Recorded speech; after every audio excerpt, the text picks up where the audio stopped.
Good morning. We are in the end game now. Only 4 games left for Norwich City of the regular championship season, and although the mood isn't overwhelmingly positive after squandering a 2-0 lead to draw with relegation-threatened Sheffield Wednesday, they have put themselves in an even better position with regards to the gap to 7th place. If Coventry win their game in hand, they'll have a 2-point gap over them as it stands.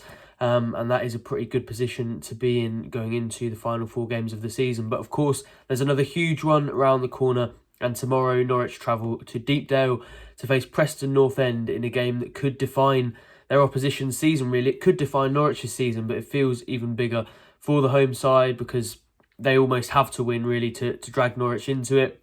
And if they do, and then they win their game in hand, which, to be honest, I mean, they might struggle because it is away against Southampton, but there's always a chance.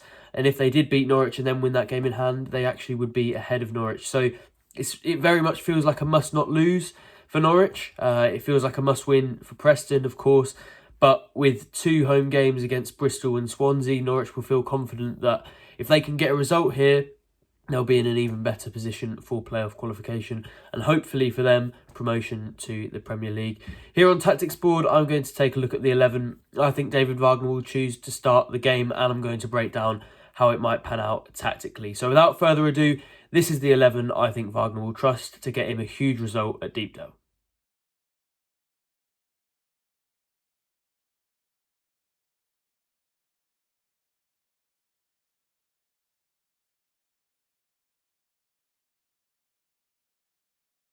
So I've gone for Angus Gunn in goal, Jack Stacey at right back, Shane Duffy and Ben Gibson at centre back, with Sam McCallum at left back, Kenny McLean and Marcelino Nunez in the centre of midfield, with Gabriel Sara on the right, Borja Sainz on the left, and Ashley Barnes just behind Josh Sargent up front. And that team does sound familiar because it's the one I think I predicted last time. It's definitely the 11 that started that Ipswich game. I think it's the 11 that maybe a lot of people would have been expecting at Sheffield Wednesday, but Shane Duffy obviously dropped out for Danny Bart, hadn't played much game time in the last couple of months before that Ipswich game, and Wagner said post-match was tired, so Bart went in there, but I'm going to come on to why I think Duffy will replace Bart for this one. But starting in goal and Angus Gunn, and I thought it was a bit of a shame, really, at Hillsborough because he started really, really well, was collecting balls, was coming out, was taking a lot of pressure off his defenders as Sheffield Wednesday went really direct and really physical and chucked plenty of balls into the box. He, of course, saved the team from a first goal for Sheffield Wednesday when Callum Patterson went through on goal and he spread himself really wide and denied the Owls striker. But then late on, he wasn't really anywhere to be seen when Norwich conceded from consecutive corners and ended up drawing the game. Of course, I don't think that's going to mean George Long replaces him in goal, and every time I've done this, it's pretty much been a given that Gunn's going to be in there, absolutely the first name on the team sheet. He's had a fantastic season, and hopefully he carries sort of his first 70 minutes in Yorkshire into this one rather than the last 20 or 25. At right back, I've gone for Jack Stacey, and I think he's had an excellent few months, really. Was especially good against Ipswich, and then was very involved against Sheffield Wednesday. In first half looked really, really dangerous, but then when he got his chance in front of goal, he just wasn't ruthless enough. He didn't take that chance and didn't really look like he could decide what he was doing. So I'm sure that's an area of his game that the Wagner will want to improve. He's always talked about productivity from his fullbacks. He likes to see them scoring goals, and of course Stacey did score a vital goal in a 1-0 win over Stoke earlier on in the season. He'll hope to sort of make up for that miss against Sheffield Wednesday, although there isn't much to make up for in the last few months because he has been very, very good, and I think he's almost guaranteed a starting berth from now until the end of the season, whether that's in 4 games or hopefully in 7.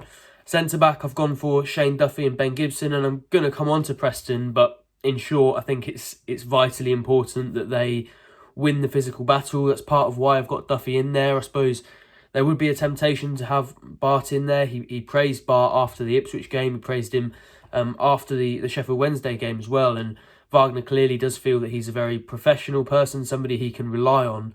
But we know how much he likes Shane Duffy. He started almost every game he's been available for. Especially against Preston, it feels likely that he will do this weekend because they are one of the most direct teams in the league, really. I remember that game at Carrow Road earlier in the season felt like maybe the most direct team I've seen in professional football for sort of 10 years plus. It was absolutely brutal the way they played that afternoon. But I suppose Norwich were in decent form. Preston were in really, really poor form when they turned up at Carrow Road. That was after they had an amazing start to the season and then started to dip. So they might play a little bit, I don't want to say better, but they might try and play maybe a more advanced style, a more progressive style in this one, but it does still feel like it will be fairly direct, it will be fairly physical. Of course, they've got Will Keane up front, their top scorer, and a very physical striker. Obviously, he's got that build and he does like to get on the end of long balls and hold the ball up. So it's going to be vitally important that Shane Duffy and Ben Gibson are on their usual game because you feel like this is the sort of one that actually will suit them really, really well. Whereas when strikers sort of go in behind, and that was where Bart and Gibson sort of started to come apart on Tuesday night, this is the sort of game that will likely be in front of them. It will likely include a lot of aerial challenges, a lot of headers, a lot of clearances, a lot of old school defending really, and I think that will suit, well, I suppose generally the Norwich squad at the moment defensively, but also the players that are available, and those two players in particular for this weekend. I think it's one where even if Jakob Sorensen is fit or was fit, it's probably one where Shane Duffy would be chosen because this is sort of his skill set. And of course, distribution remains important and is important because Norwich will need to have attacks of their own. But on the defensive side of things, you feel that this actually does suit Norwich quite well. And that's one area that Preston maybe will find slightly more difficult to exploit. At left back, I've gone for McCallum. And again, there's not really much choice. I thought he had a very good first half against Sheffield Wednesday. And then second half looked fairly absent. He gave the ball away a few times and defensively, I think, allowed too much space out wide for Wednesday to chuck those crosses in as they did for the majority of that half. So some areas of improvement for him, especially defensively, I think. But we have seen how effective he can be at this level going forward. And with maybe some slight hindrances in terms of their distribution and having one fewer centre-back who can actually play those balls forward accurately, maybe out wide is an area that Norwich can exploit a little bit more and can try and get forward in a little bit more. In the centre of midfield, Marcelino Nunez and Kenny McLean, and where I think earlier on in his Norwich career you would have said Nunez wouldn't have been suited to this sort of challenge at all, and I still don't expect to see him jumping up and winning loads of headers. He looks like a much more comfortable, deeper midfielder who wins the ball back often. He always buzzes around and gets on the end of balls, and I think that's something Wagner spoke about when asked about him fairly recently, was just the fact that when you run around that much and when you have the physical capacity that he does, you're going to be on the end of a lot of those loose balls and you're going to pick up a lot of loose balls. You're going to be there when your team needs you, and I think that was the case a couple of times on Tuesday night. It's been the case really throughout the last couple of months that when the ball falls loose in the box or when a player looks like he's just winding back his foot to take a shot, Nunez is quite often there. So I think this might not have suited him previously, but that's an area of his game I definitely feel he's improved, and I feel comfortable, as I think most Norwich fans should do, with him in that deeper role alongside Kenny McLean, who I think is back up to sort of his best. He had a couple of games where maybe he was a little bit sloppy in possession, he was making mistakes, and he did start fairly poorly in that regard against Sheffield Wednesday, but he sort of tightened up, he cut the errors out of his game, and I think that axis of him and Nunez is a very solid one and a very reliable one. And actually, with the element coming in that is Jonathan Rowe, it feels like Nunez might be one of the ones on the chopping block. Of course, it comes down to sort of him and Ashley Barnes and Gabriel Sara and how those moving parts sort of operate. But I hope, based on his performances recently, that Nunez doesn't come out of the side, because I think he does offer a whole lot more than a lot of people think.